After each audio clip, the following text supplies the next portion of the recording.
जय जगन्नाथ। आज आम जाना सुख समृद्धि आने घर किछिटा अनुचिंता आसतु आम जाना जदि कौन दिन किसी पेट रोग देखा दिए तेरे आकस्मिक दुर्घटना होवार संभावना देता है। जदि सकाळु उठा पर छोट पिला कांदिवार देखती दिनटी अशुभ होता है। जदि मुहर अधिक लाल बाहर तेरे आर्थिक और सामाजिक समस्या बढ़िवार सूचना देता है। जदि स्वप्न रे गछ चढ़िवार देखती अचानक धनलाभर सूचना देता है। जदि स्वप्न रे गाई क्षीर देउथिबार देखती आगामी दिन में सुख समृद्धि देखिबार सूचना मिलता है।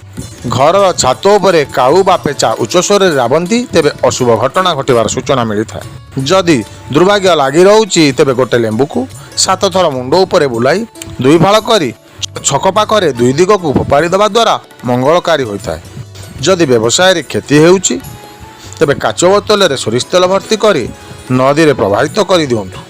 नदी रे प्रवाहित कले यह दूर होता है। जदि गंभीर रोग भल होना तेबे शोइबा पूर्वर मुंड तले पैसा रखी सकाळु श्मशान रे फोपाड़ी देवा द्वारा ताहा दूर होता है। जदि प्रत्येक दिन गाई को रुटी खाइबा को दियंती तेबे अशुभ समय दूर होई शुभ समय आरंभ होबार देखा दिए।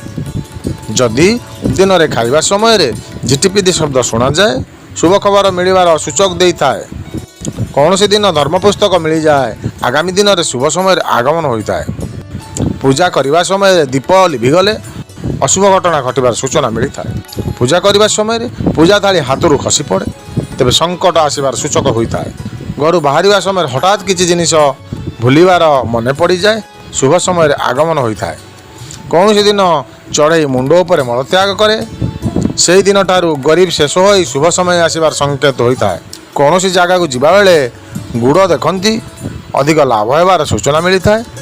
शोक उठा समय नेउल देखती गुप्त धन प्राप्त होबार संकेत देता है। पकेट रे पैसा पड़े अर्थ प्राप्तिर सूचना मिलता है।